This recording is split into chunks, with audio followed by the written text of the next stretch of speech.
Mr. Moiseiwitsch, we've just played you 4 tape recordings made on a 6-foot Grotian Steinweg piano from piano rolls which were made by you in the late 1920s.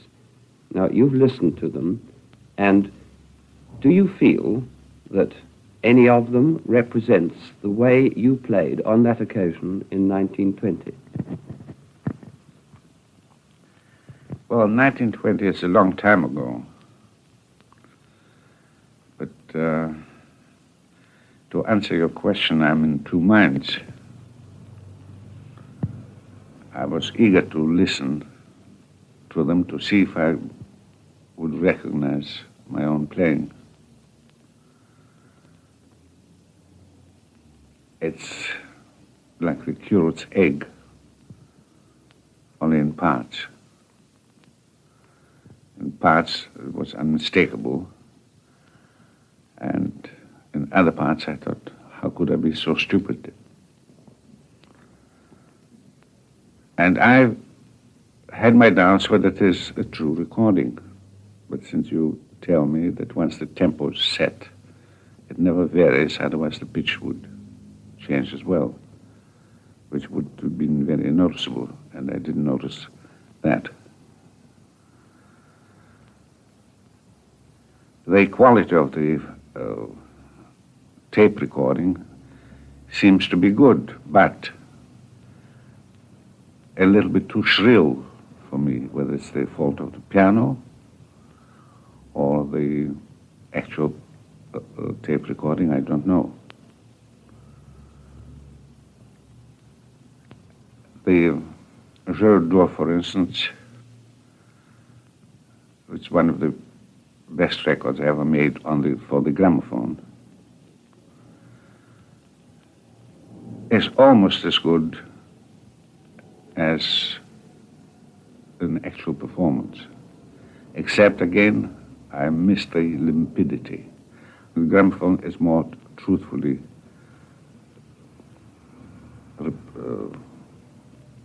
reproduced. Schubert actually was my first record for the gramophone company. 1915 was this 40 odd years ago. Yes. And then I made it on the when they introduced the electric recordings, sometimes in the 30s. Yes. But I didn't find so much difference in the jeu d'eau of what I listen to now and how I want to hear it, as in other things like the Hark, Hark the Lark, the Brahms Capriccio, just these two. The sketch of Chopin, well, that is a very good recording because there's nothing to it. It's just have to play correctly and get the dynamics, which are not difficult. Did you feel that the player piano reproduced on the scherzo your playing and the dynamics correctly? Yes. There are no dynamics. It's just crescendo and diminuendo. Except in the singing in the middle section. It was a bit hard. What's the fault of the piano? Or what, I don't know. Was there ever any doubt in your mind that it was you who was playing and not some other artist? Or no artist? No. Well, of course, I might have been a little bit biased or prejudiced since I knew it was me. But I sort of didn't get shocks. I say, no, I never done a thing like this. It was very good, very brilliant performance and very good reproduction. But what staggered me is some changes in the tempi that sounded to me, that's foreign to me. It was in the Hark, Hark the Lark and the Capriccio Brahms. Actually, a horrible thought struck me. I said, if I'd heard this in actual performance played like this, I said, oh, these young pianists, they just go out for speed. It's a good performance, but when they have speed on their hands, then run away with it. That's foreign to me, and I don't recognize myself. That's very interesting, because as I've said to you, and you've said that you've heard from me, the tempo on the piano roll is fixed. And once it's set on the piano, it remains the same throughout the playing of the roll. Now, could it under any circumstances be true that your method of playing Hark, Hark the Lark has changed over nearly 40 years, and that you were considerably younger then? You might have conceivably have changed the tempo at the time. It's quite possible. But I'm still dubious about it. I accept that. That's perfectly Because reasonable. I still feel that I can play the Hark, Hark the Lark as I felt it 40 years ago. It wouldn't be these violent accelerados. And I don't know. No, but the method of recording the Ampico, would you agree with me that you sat down and played the piece on a piano, and then an engineer was responsible for putting the dynamic shading onto it, the expression of each individual note? According to my instructions. Yes, according to your instructions. Therefore, when the roll, the master roll from which the whole reproduced rolls from then on, the copied rolls, were made, the master roll was made during your actual performance, and therefore reproduced the tempo of your actual performance. Is this so? Well, I have to take your word for it. What actually occurred when you went into the American Piano Company's studio? Well, if I had to make a record, I just made a record. I first played it as if I played it at a concert, It's for the engineer to take down on music my dynamics, just roughly mark them what I'm doing here and there and so on. And then in a week or so, I have to go there, and he plays to me the first copy. I may listen to the whole thing if it's a short piece, or just in sections. And we decided if it's in sections, I say, no, here I want more crescendo, or there's one note sticking out, which shouldn't, and so on. He makes notes, or punches the roll, and then in a few days I come for a second sitting. And there's a great improvement. It's hardly ever finished in 2 sittings. I spend there considerable time. And then a few days again, I come for the 3rd sitting. And with possibly few corrections, the roll is finished. And when the roll was finished, did they then play it back to you, complete, for your comment? They should have. I don't remember. But the roll was not considered, was the roll considered complete until you have said it is good? No, until I passed it. It was not issued, or was the finished article. But when I say it's good or perfect, or possibly with 1 or 2 slight alterations, but it would not necessitate another visit from me. And I just trusted to them because the person that punches the holes is a very good musician himself. And he knows what I want, and he works for me with sympathy, and he actually does much more work than I do. Did you feel, if you can remember that far back, in the case of these particular rolls, that they represented what you had intended before they were issued? Yes. No, in some cases I was really astonished about the faithfulness of the reproduction by the methods which I just told you. It seems to me now, I mean, if you play these rolls 2 years after they were made, then I might have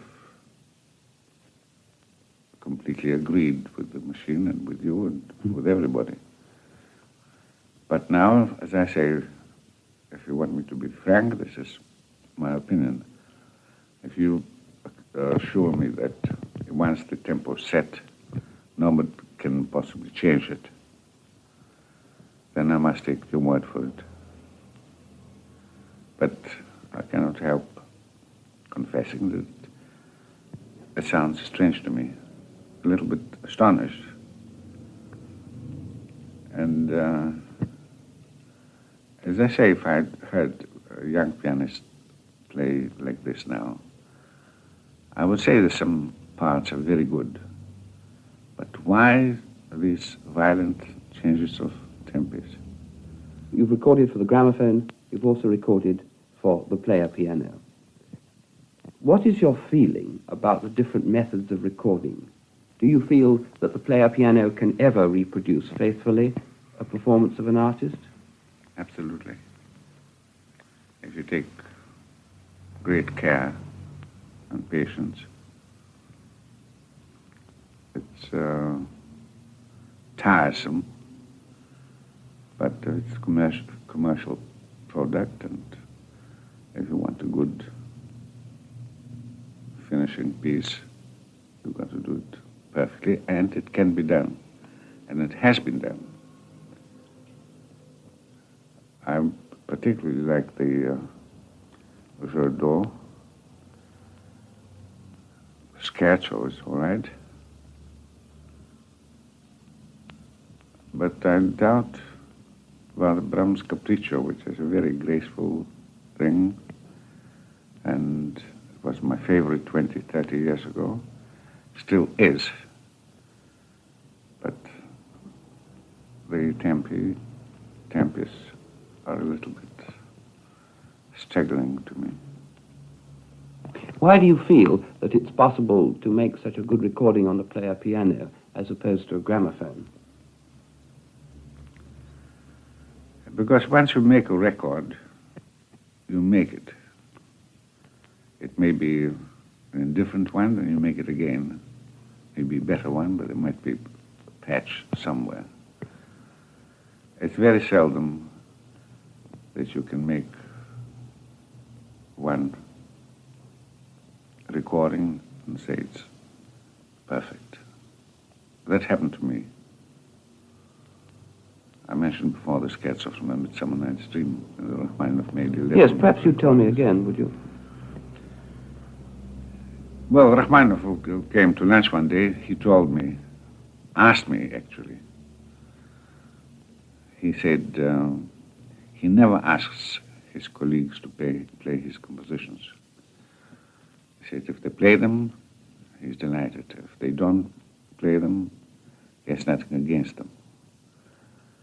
And he said he arranged this scherzo, and he asked so-and-so, going from Hoffman, Horowitz, Joseph Levin, to play it, and they wouldn't. So I said, now I'm asking you, would you do me a favor and play it? So I was delighted, and I immediately got the music and so on. And after a while, I played it in public, and I wanted to record it. But the gramophone company said that this is not the right time for it, because Rachmaninoff made it not long ago, and it happens to be not one of his best sellers, so it's no good making another one with somebody else. So I understood, but I kept on worrying them every time I went to record. I said, I want to, and again, I said, no. But one day I went to a session and recorded certain things, I don't know what it was, and it was a particularly happy occasion when everything came off. And I finished, still half an hour to spare, about 12:30. And the man came out from the cubicle and said, well, that was wonderful. So I said, good. And I started putting my collar on. He said, but we still have half an hour. We usually used to go and have some oysters after a session.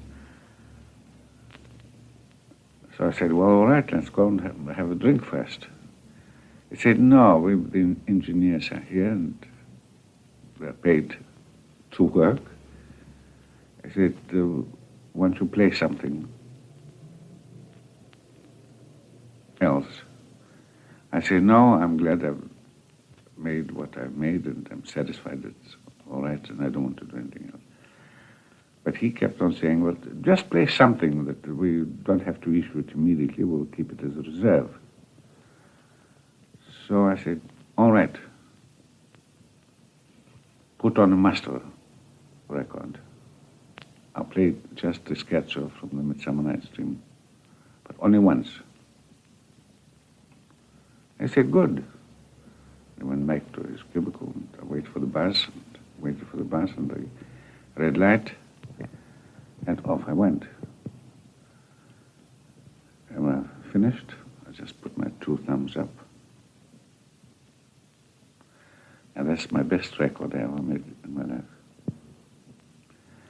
Now, I never dreamt that I could do as well as Rachmaninoff, or even better. But this is the psychology of the gramophone. When Rachmaninoff knew he had to make this recording, although he always played it perfectly in public, but the very fact, waiting for the word go, and without any respite, 4.5 minutes, and finish without a wrong note and all the names coming off. It took him 11 records, and he was not happy. But I, not having practiced this at all, just on the spur of the moment, I knew I have no responsibilities.